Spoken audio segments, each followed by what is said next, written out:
She didn't shed a tear when the entire nation of Britain turned against her. She didn't flinch when headlines erupted with outrage over her title as Queen Consort. But today, Camilla broke down in tears in front of the entire royal family, in front of the one woman she could never manipulate, Princess Anne. A handwritten note without a royal seal, yet powerful enough to shake the throne, a series of hidden letters, and a bargain long believed to have been buried with time itself. But Anne, the most loyal daughter of Queen Elizabeth, chose to break her silence. She is no longer the keeper of appearances. She has become the heir to moral truth. What could possibly bring a woman like Camilla to tears? And why is William, the heir to the throne, the only one who can end this war? Or let it burn everything to the ground? Stay with us, because this is more than just a confrontation inside the royal family. This is a battle to reclaim the truth, a wake-up call for a monarchy now trapped in the very web of deception it once created. Balmoral Castle, once a serene retreat for the British royal family, has transformed into the epicenter of a silent storm, threatening to tear the monarchy apart. In December 2024, a secretive meeting was urgently convened not to discuss royal protocol or annual charities, but to confront an unprecedented crisis that could destabilize the foundation of Charles III's reign. No public announcement was made, no official statement issued through royal channels. Instead, handwritten invitations delivered discreetly to key royals, and a handful of senior advisors hinted at the gravity of the gathering.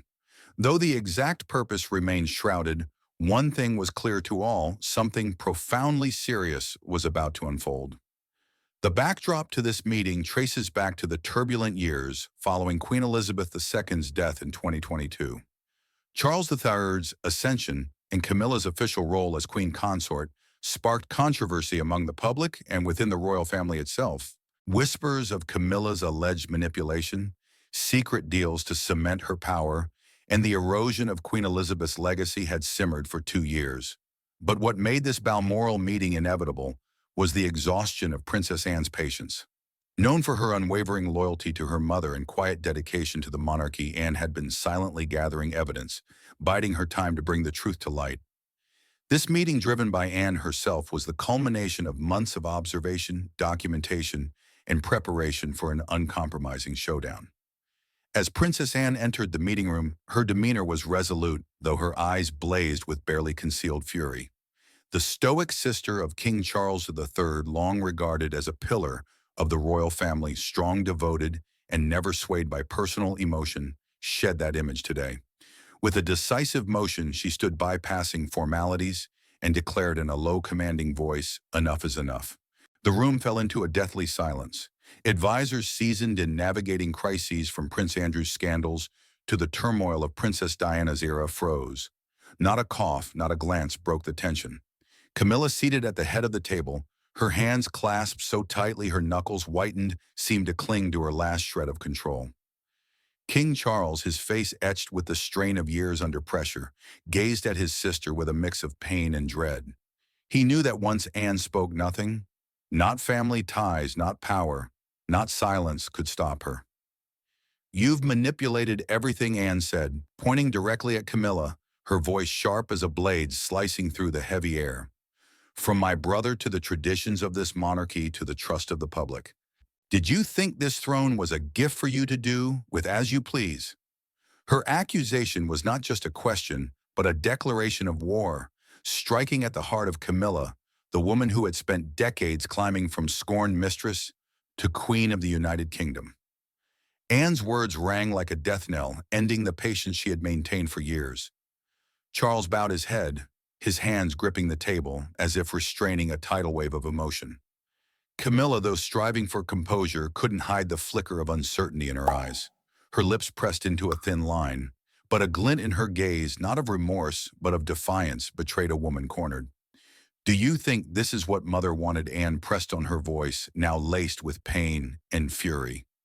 "Or are you just closing your eyes while she rewrites history?" Her question was a final dagger piercing Charles's heart.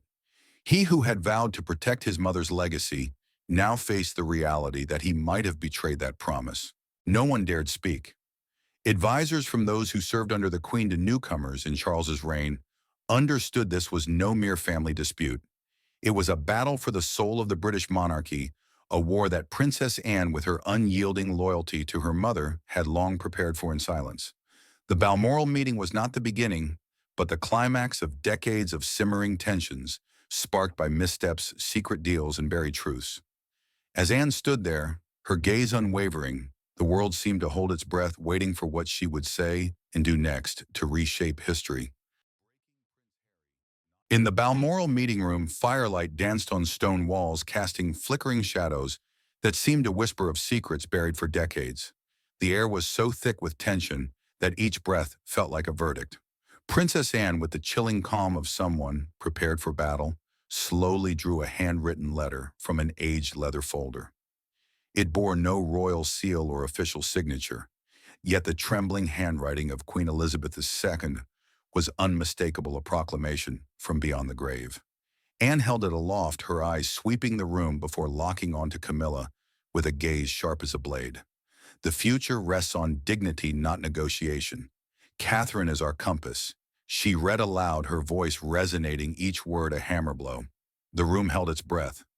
A senior advisor who had served the Queen for over 4 decades leaned toward Anne, his voice trembling with emotion.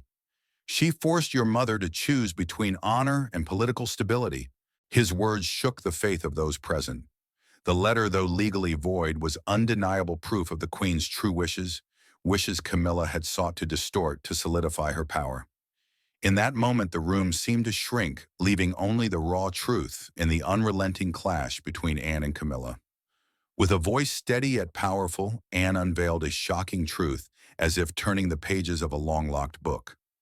In her final days at Sandringham, as death loomed, Queen Elizabeth II confided in Anne during rare private moments. Free from the spotlight, media pressure, or advisors, the Queen spoke of Kate Middleton, the daughter-in-law she saw as the monarchy's future. Catherine is the light, the Queen had said, her voice frail but resolute, as if passing down a sacred legacy. She carries the dignity and devotion we need to weather the storms of this new age. But that wish was never fulfilled. Anne revealed that pressure from the media, the government, and Charles himself forced the Queen into a public statement against her heart. In her final months, as her health waned, she faced an impossible choice: accept Camilla as Queen to ensure the monarchy's stability, or risk political chaos and family division. Camilla, with the cunning patience of a seasoned chess player, turned the Queen's whispers into a political bargain, a betrayal Anne called the deepest betrayal of my mother's legacy. She didn't just take the crown, Anne said, her eyes like daggers fixed on Camilla, who sat motionless, hands clenched on the table. She took my mother's final wish. Her accusation crashed like a tidal wave, stripping away Camilla's defenses. For the first time, the Queen raised her head, her eyes red-rimmed, not with regret, but with suppressed anger, the fear of a woman whose decades-built fortress of power was cracking. A glint in her eyes hinted at a counterattack, but Anne gave her no chance. A younger advisor, once part of Camilla's team, tried to ease the tension. Princess, those decisions were made for the good of the monarchy. But Anne cut him off, her voice icy and razor-sharp, chilling the room. The good of the monarchy or the good of her? Her question was an arrow aimed at the heart of Camilla's defenders. No one dared respond, for they knew the truth. Anne was exposing was not just a family secret, but a fissure that could topple an empire.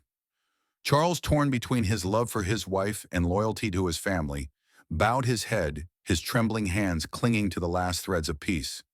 The Balmoral meeting, with Anne's accusations and the Queen's handwritten letter, laid the foundation for an unrelenting war. Camilla, though outwardly calm, couldn't hide the tremor in her hands.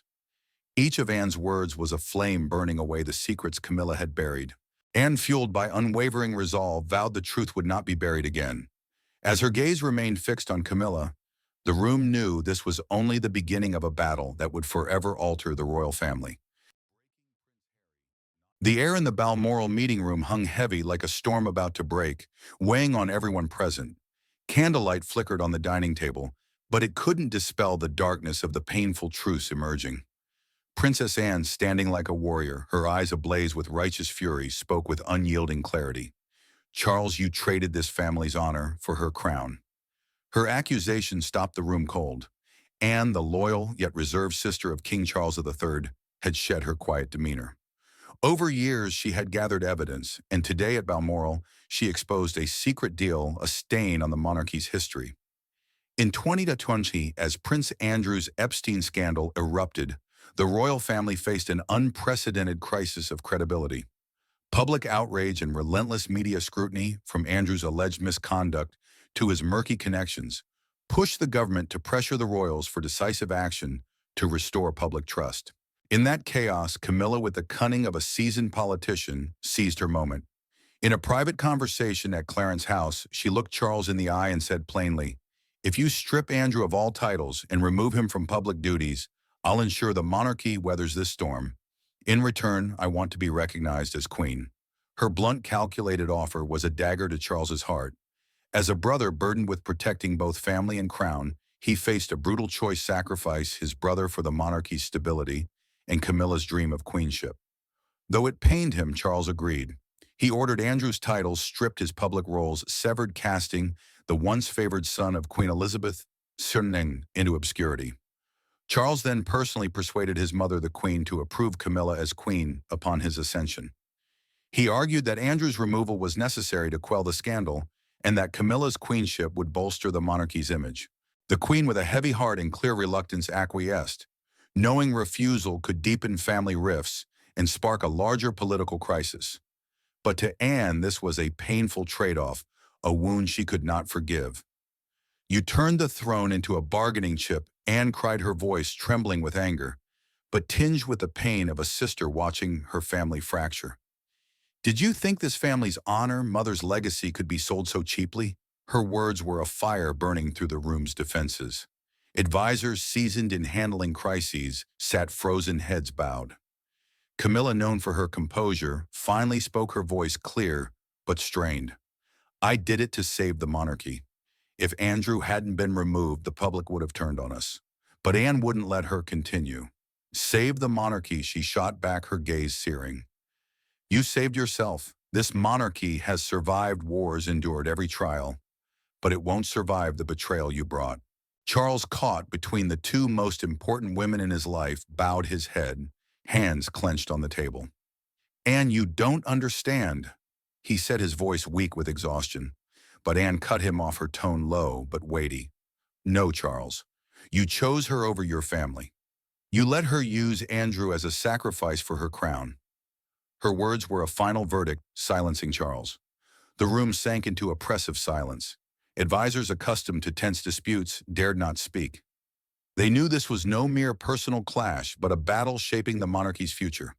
Camilla, though sitting upright, couldn't hide her trembling hands. Anne's accusations were not just arrows aimed at her, but a warning her reign was faltering, and the secrets she'd buried were coming to light. Princess Anne's fury showed no signs of abating as she exposed another audacious plot at Balmoral, one that stunned even the closest royal confidants. In the dim light of the meeting room, her gaze like a blade, she declared royal blood earns titles, not royal marriages. Her words, icy and precise, targeted Camilla's ambition. She had been quietly lobbying to secure an honorary title for her son, Tom Parker Bowles. The idea was not just shocking, but a brazen challenge to centuries of royal tradition. Titles in the monarchy's history were reserved for those born with royal blood, those destined to bear the throne's responsibilities. Camilla's attempt to elevate Tom, who had no blood ties to the royals, into the nobility was unprecedented, as if she sought to rewrite the monarchy's rules for personal gain. To Anne, this was not just a breach of tradition, but a direct insult to Queen Elizabeth II's legacy, who had devoted her life to upholding the monarchy's integrity.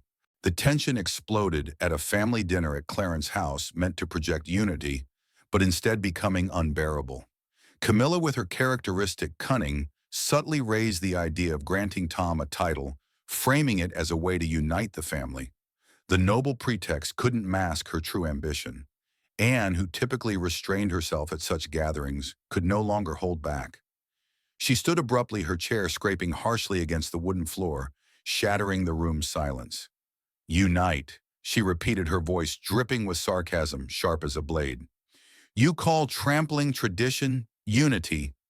Without waiting for a reply, she turned and left the table, her steps resolute, her anger palpable. A heavy silence engulfed the room as if no one dared breathe. William, witnessing the scene, followed his aunt with a thoughtful gaze. As heir to the throne, he understood the stakes. He saw the deepening family rift and felt unease at Camilla's growing influence. His silence, though wordless, spoke volumes, a quiet endorsement of Anne, and a warning that he would not stand idle if boundaries were crossed. The rift between Charles, Camilla, and Anne became irreparable. Charles, as always, was torn between loyalties. On one side was the sister who never asked Anne, who prioritized the monarchy above all, standing by him through every trial without seeking favor. On the other was the wife who demanded everything, Camilla, relentlessly expanding her influence for herself and her inner circle. In a private moment at Clarence House, sensing Anne's threat, Camilla countered subtly.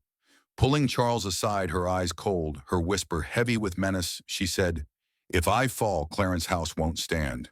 Her veiled threat, though softly spoken, was a dagger, making Charles hesitate. But it also deepened the fracture in his heart, torn between love and duty.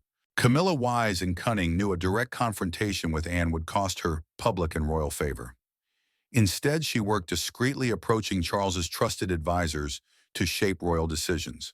With persuasive rhetoric, she argued that granting Tom a title was not just personal privilege, but a way to ensure future stability, to expand the circle of loyalty to the monarchy. But her words only fueled Anne's resolve.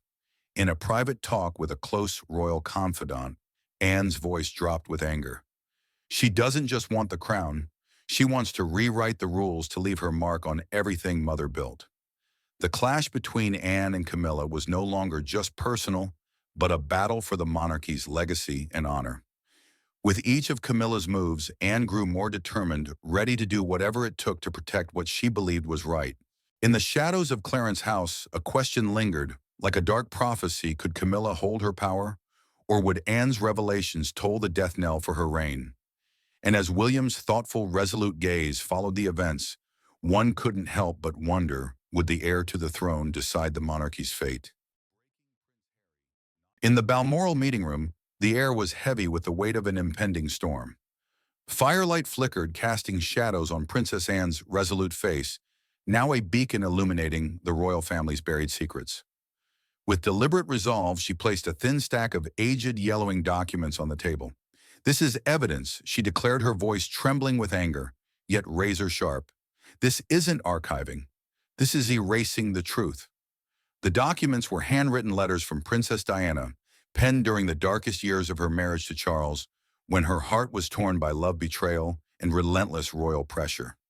Written in blue ink with elegant, emotional script, they revealed Diana's deep unease about Camilla from the start. In one letter to a trusted royal friend, Diana wrote, "I'm not afraid of Camilla, but I fear what she could do to Charles's heart. She doesn't just want him, she wants everything, the entire monarchy."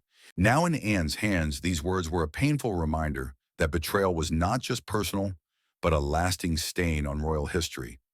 Anne revealed that these letters had been reclassified and hidden in the Windsor archives under discreet orders from Camilla's allies.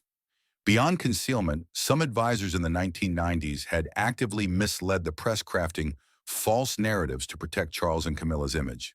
They pressured Diana, making her feel abandoned by the world, while distorting the truth about Charles and Camilla's relationship to quell public outrage. Another letter quoted by Anne silenced the room. "I tried to be the perfect wife, but they only wanted my silence." Diana wrote, her script trembling, as if holding back tears. "They want me to disappear." Camilla didn't just want to control the present, Anne said, her gaze icy, fixed on the Queen, who sat motionless, hands clenched white. She wanted to rewrite the past, erasing Diana as if she never existed. Her accusation cut like a knife through the room's tension. A senior advisor loyal to Camilla tried to defuse the situation. "Princess, those letters hold no legal weight." But Anne interrupted, her voice thundering, drowning out excuses. "Legal? This isn't about legality. This is about honor, about the truth of the monarchy." The truth grew more painful as Anne disclosed that an archivist who secretly provided her with these letters was fired 3 weeks after the discovery. This middle-aged woman, devoted to her work at the Windsor Archives, risked everything to give Anne the documents, believing Diana's truth could not stay buried. The firing, Anne argued, was clear proof that Camilla and her supporters would not only hide the truth, but punish anyone who challenged their power. They thought they could erase every memory of Diana Ann, said her voice now tinged with grief, as if speaking for her late sister-in-law. But they forgot that the public's heart still belongs to her. Charles, witnessing it all, bowed his head, his hands trembling. Diana's letters were not just words on paper, but a harsh reminder of his mistakes, the pain he caused his first wife. Each line Anne read was a dagger to his heart, recalling the years he chose Camilla over protecting Diana. Camilla, though outwardly composed, couldn't hide the wavering in her eyes. Her lips pressed tight as if suppressing a surge of emotion. But Anne pressed on her words, a flame determined to bring the truth to light, no matter the cost. The room fell silent, but it was the silence of a storm about to break. Advisors used to tense disputes kept their heads down. They knew Anne's actions were not just a personal confrontation, but an effort to restore the monarchy's honor, a monarchy built on truth, not lies. As Anne finished her gaze, unwavering on Camilla, it was a challenge the truth would not be buried again. In the Balmoral meeting room, Princess Anne's accusations still echoed, but now all eyes turned to William, the heir to the throne. Throughout the meeting, he had remained silent, his thoughtful gaze tracking every moment, but his silence was not indifference. It was the restraint of someone preparing for a decision that could reshape royal history. As the meeting ended, William requested a private talk with his father, King Charles, at Kensington Palace. No advisors, no Camilla, just father and son in a small room where window light fell on Charles's weary face. Father William began, his voice steady yet resolute. "I've heard enough. What Anne said is true. Camilla has manipulated everything from your brother to grandmother's legacy to the public's trust. I can't let this continue." Charles, his eyes tired, tried to respond. "William, you don't understand. Camilla helped the monarchy through tough times." But William cut him off, his tone firm. "No, father. She helped herself. She used Uncle Andrew's scandal to force grandmother to accept her as queen. She hid the truth about my mother. I won't let mother's legacy be erased." As heir, William issued a clear verdict: Camilla cannot remain queen. "If you don't act, I'll publicly support Anne and demand a formal investigation into Camilla's actions." His words were a dagger, stunning Charles into silence. He knew William, with strong public support and Kate Middleton's credibility, had the power to shake his reign. Charles bowed his head, his voice trembling. "What do you want me to do, William?" "You're the king," William replied, his gaze unwavering. "You must put the monarchy and the people first. Camilla must step back from her role as queen and all public royal duties. You must publicly apologize for the mistakes made, especially for letting mother's letters be hidden. And you must commit to protecting grandmother's legacy. Mother's and Kate's, the one the public truly loves." When informed of the decision, Camilla broke down. In her private room at Clarence House, she sat alone, hands covering her face, tears streaming down her cheeks. Years of patience, meticulous scheming, and her lifelong dream of the crown crumbled. She knew she couldn't fight William, not just as the heir, but with Anne, Kate, and the British public behind him. In that moment, Camilla realized the crown she'd fought for was worthless.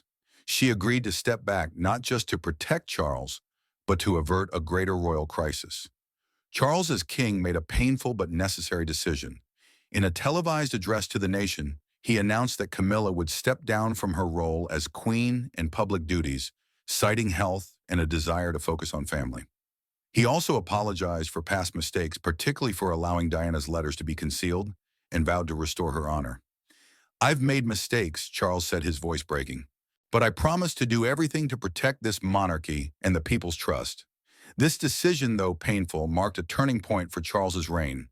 The public, though divided, began to view him with renewed respect as he prioritized his royal duty over personal feelings. Camilla, now a shadow in the background, no longer appeared publicly, leaving a void that Kate Middleton swiftly filled. As the storms at Balmoral subsided, the public's gaze turned to Kate Middleton, emerging as the new symbol of the British monarchy. Despite personal challenges from illness to media pressure, Kate appeared with a radiant smile and steadfast gaze reminiscent of Princess Diana in her brightest days. Whether at humble charity events or grand royal ceremonies, she carried an undeniable charisma from Kensington Palace. To the British public, Kate was not just the Princess of Wales. She was hope, a guiding light for a monarchy seeking to reclaim its shine. At a recent charity event, as Kate spoke on mental health and family unity, the crowd's applause was unending, some moved to tears.